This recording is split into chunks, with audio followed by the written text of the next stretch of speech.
کیا مراقبہ بنا ذکر کے ہم کر سکتے ہیں؟ کیا ایسا ہو سکتا ہے کہ ہم کچھ ایسا مراقبہ کریں جس میں کوئی بھی ذکر نہ ہو؟ میں ہمیشہ یہ بات کرتا ہوں کہ ذکر اور مراقبہ یہ دونوں الگ الگ چیزیں ہیں، لیکن اکثر مروجہ یہی بتایا گیا ہے کہ کوئی بھی آپ کو ذکر ملتا ہے تو آپ مراقبہ میں بیٹھ کے وہ ذکر کریں۔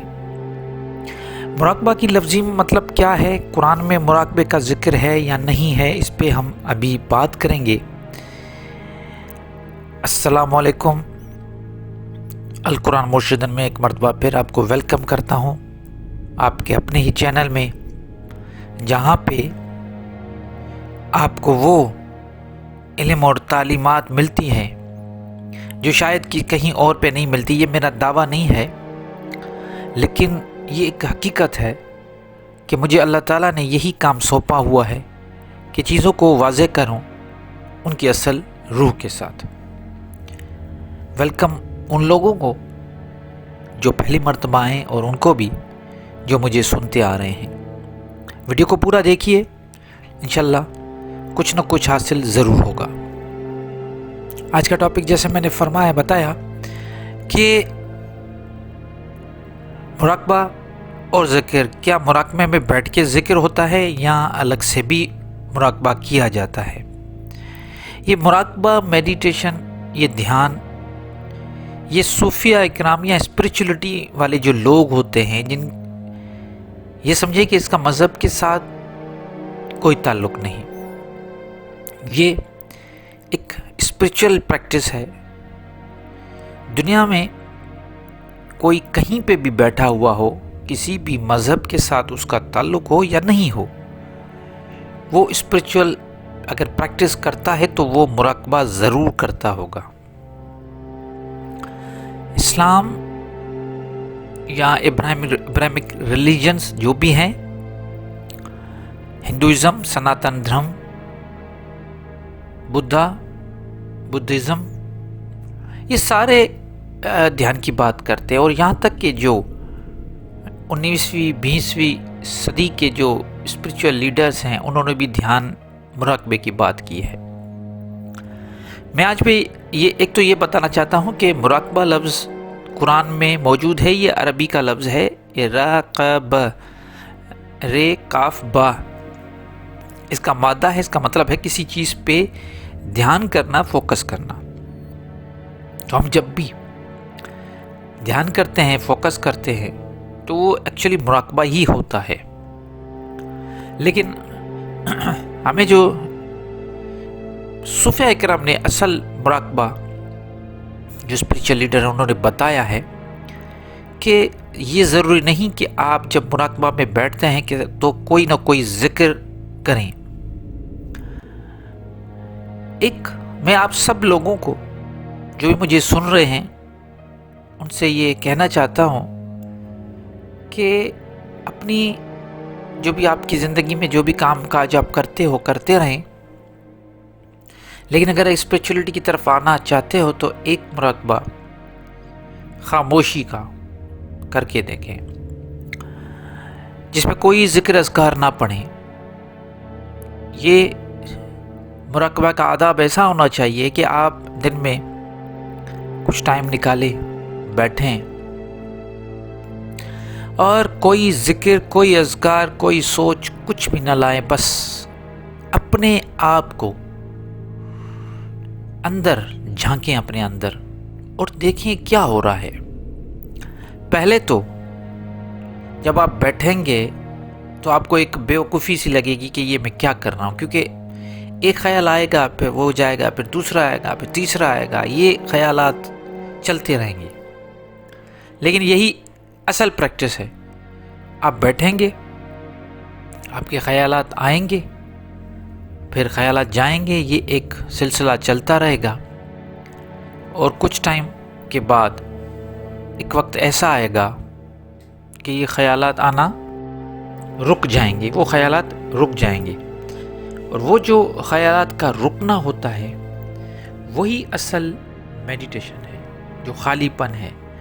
اب جیسے خیال رکے گا تو پھر جو خیال، ایک خیال اور دوسرے خیال کے بیچ کا جو گیپ ہوتا ہے، یہ باریکی سمجھیے گا کہ ایک خیال سے دوسرے خیال کے بیچ کا گیپ پھر بڑھتا جائے گا. پہلے تو ایک خیال آیا، پھر دوسرا آیا، تیسرا، اس کے بیچ میں جو ایک ہیئر کریک کی طرح ہوگا، بالکل معمولی، وہ پتہ ہی نہیں چلے گا. لیکن جب آپ پریکٹس کرتے رہیں گے تو ایک خیال کے بعد پھر جو دوسرا خیال آتا ہے اس کے بیچ کا جو حصہ ہے اس کا ٹائم پیریڈ بڑھتا جائے گا، بڑھتا اتنا بڑھتا جائے گا کہ پھر خیالات آنا رک جائیں گے، اور وہ جو گیپ کے اندر آپ دیکھنا شروع کریں گے، اصل دھیان کی پریکٹس وہاں پہ ہوگی.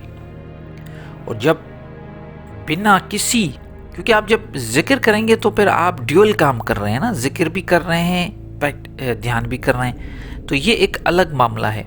میں کہہ رہا ہوں کہ بنا ذکر کے آپ دھیان کریں.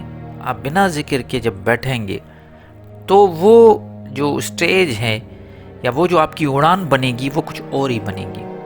بیٹھ گئے، آپ نے اپنے اندر میں جھانکنا شروع کیا، وہ جو خیالات آنا جانے کے بیچ میں ایک اسپیس ہے، اس میں جب آپ جائیں گے تو آپ میں ایک ٹھہراؤ آنا شروع ہو جائے گا. کیونکہ اصل تو ہم جب پیدا ہوتے ہیں، ہونے سے لے کے مرنے تک جو ہماری زندگی پوری ہے، اس پوری زندگی میں ایکچولی ہمارے پاس جلد بازی بہت ہے. ہم بڑے سننا بھی نہیں چاہتے، بولتے ہیں تو بنا کسی سوچ کے بول لیتے ہیں. ہمیں اگر کچھ چاہیے ہوتا ہے تو ہم جلد بازی کرتے ہیں کہ یہ بھی مل جائے، یہ بھی مل جائے، یہ بھی مل جائے. یا پھر ہم اپنے اندر کو دیکھیں کہ ہماری نفس، ہماری خواہشیں کتنی سارا دن اچھال کھا رہی ہوتی ہیں اپنے اندر میں. اصل ٹھہراؤ لانا، خاموشی لانا، دھیان کا یہی کام ہے. جب یہ پریکٹس آپ کرنا شروع کریں گے تو کیا ہوگا؟ ایسا نہیں ہے کہ یہ کرنے کے بعد آپ کو کوئی جادو، جنات یا آپ کے پاس کوئی عجیب قسم کی چیزیں آ جائیں گی، مخلوقات آ جائیں گی. نہیں، آپ کے پاس ایک پاور آئے گا، ایک طاقت آئے گی، جسے ایک انرجی، خاص انرجی آئے گی جسے ہم روحانیت کہتے ہیں. وہ طاقت آپ کے اندر جو ٹھہراؤ لائے گی وہ آپ کو زندگی کے ہر معاملات میں کام آئے گی. اصل وہ جو گیپ کی بات کر رہا ہوں میں، جو خیالات کے بیچ والی گیپ، جب آپ اس کو دیکھنا شروع کر لیں گے تو پھر آپ کو زندگی کی جو اصل معاملات ہیں جو ہم جلدی کرتے ہیں، تو اس میں بھی آپ کو ایک گیپ نظر آنا شروع ہو جائے گا. وہ جو گیپ ہے اس کے پیچھے ساری حکمت چھپی ہوئی ہے، اور وہ حکمت سمجھنے کے لیے ہمیں یہ پریکٹس کرنی پڑتی ہے. دیکھیے، ایک چھوٹا سا مثال دیتا چلوں، شاید بات واضح ہو جائے گی. تو یہ بات تھوڑی گہری بات ہے، اس لیے مثال دینا ضروری ہے.